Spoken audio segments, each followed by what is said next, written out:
Hi everyone, Nothany Sleep Tano here, the internet's busiest music nerd, and it's time for a review of this new AJJ album, Disposable Everything. This is the newest full-length LP from folk punk and indie folk outfit AJJ. One of my most anticipated albums for the year. It is their first for Hopeless Records and their 8th record overall in their studio album catalog. And I'm glad they got picked up by Hopeless, because after signing with Side One Dummy, it sort of seemed like the band creatively was spiraling down the drain. Now, to be fair, this gradual decrease in ambition, production quality, as well as riveting song ideas started to occur after their amazing 2011 album Knife Man, which I actually think may be the best record to ever be released by a band in or adjacent to the folk punk scene, which may be a ballsy take, but I mean it. I just love the album, and seemingly it grows on me every year and socially becomes more and more relevant. But a lot of what the band has released since has kind of felt pared down in some way, shape, or form, especially on their last full-length LP, Good Luck Everybody, which in a way felt like they were going back to the raw production and brief song structures that AJJ classics such as Can't Maintain were built on. But the band's newfound for poppier arrangements put a damper on any hope of this record being fast or exuberant or punky in any way. I mean, if the band at this point is going to favor more ornate instrumentals, they might as well sound good doing it, which is why Disposable Everything is definitely a bump in quality from the past couple of records. Still, I will say there are some moments here and there where the band is making questionable production choices. There's the opener, Strawberry Probably, where the blown-out drums and fuzzy guitars that the instrumental is built on sound like something out of a Neutral Milk Hotel song. Then, on top of that, frontman Sean Bonnet's vocals, which are already an acquired taste, are wailing and whiny and have this very oppressive chorus effect on them. I mean, his voice kind of pops enough as it is, no? Thankfully, there's plenty of songs deeper into the record that have more body, dynamics, and sound a bit more, I guess, sensibly presented. There's Dissonance, which is a peppy folk rock number that somehow makes the discord of modern living feel like a summer day, and reminds me of a Mountain Goat song a little bit too. Then Moon Valley High may not feature my favorite instrumental here, but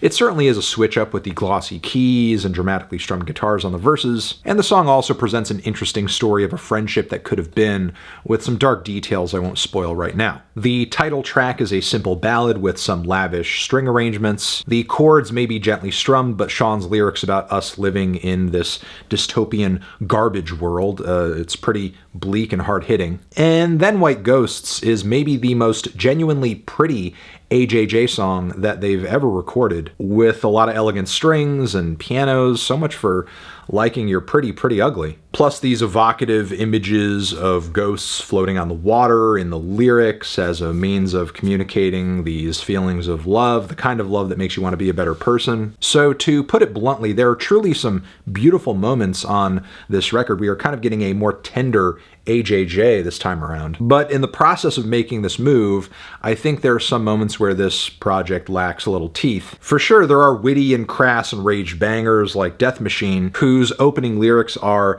"This is no exaggeration, we're living in a death machine, and no, it's not just your imagination, you've been living in a death machine." That one's great, love that track, but by that same token, there are some deep cuts that I think lack the punch or devastating wit you typically get with a song from this band. I think the very brief Baby Panda could have used some more lyrical details or just more exploration of its subject matter to balance out the pure shock of the image of a dead baby panda. Also, maybe less silly, flowery vocal embellishments toward the very end, the wah wah wah wah wah wah wah. Then I can't say a thought of you is going to be hanging with me for very long after listening to this record. It's just kind of another moment where I think the song ends up getting kind of lost or buried into an instrumental exploration over the course of a bridge or just an elongated vocalless ending. Then following this, we have two of the band's worst songs to come out, in my opinion. There's Candles of Love, which, I'll say this, I think it sounds too much like what it may be trying to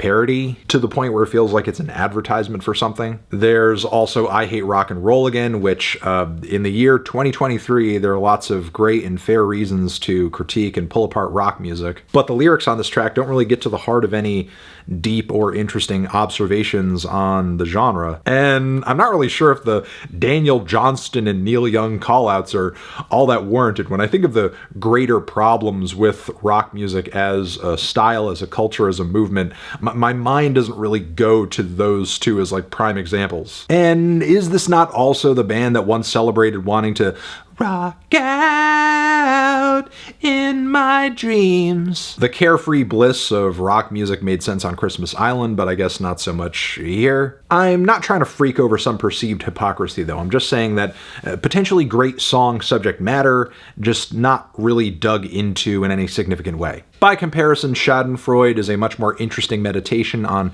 Sean's addiction to seeing horrible things happen to horrible people, but also recognizing how hollow of an interest that is, and that it doesn't really help or save or fix the world he's so worried about. But if seeing Andrew Tate get arrested is wrong, I don't want to be right. In the final moments of this LP, we have All of My Woods, which is a song about regrets and mistakes and the kind of complicated feelings that keep you from making better and braver decisions. The chamber folk instrumentation on the track doesn't exactly have the rough or rustic charm I look for in an AJJ record typically, but it's still pleasant on the ears. Then In the Valley I found to be a kind of moody and bland closer, even if some of the lyrical moments on this track are clever. And that's kind of the record. I will say this, I think, is AJJ's best release in a while. I hope this upswing we're seeing with this LP continues onto another album and the band continues to bounce back creatively. Here I'm feeling a strong 6 to a light 7 on this LP. Transition, have you given this record a listen? Did you love it? Did you hate it? What would you rate it? You're the best, you're the best. What should I review next? Hit the like if you like. Please subscribe and please don't cry. Hit the bell as well over here next to my head. It's another video you can check out. Hit that up or the link to subscribe to the channel. Anthony Fantano, AJJ, forever.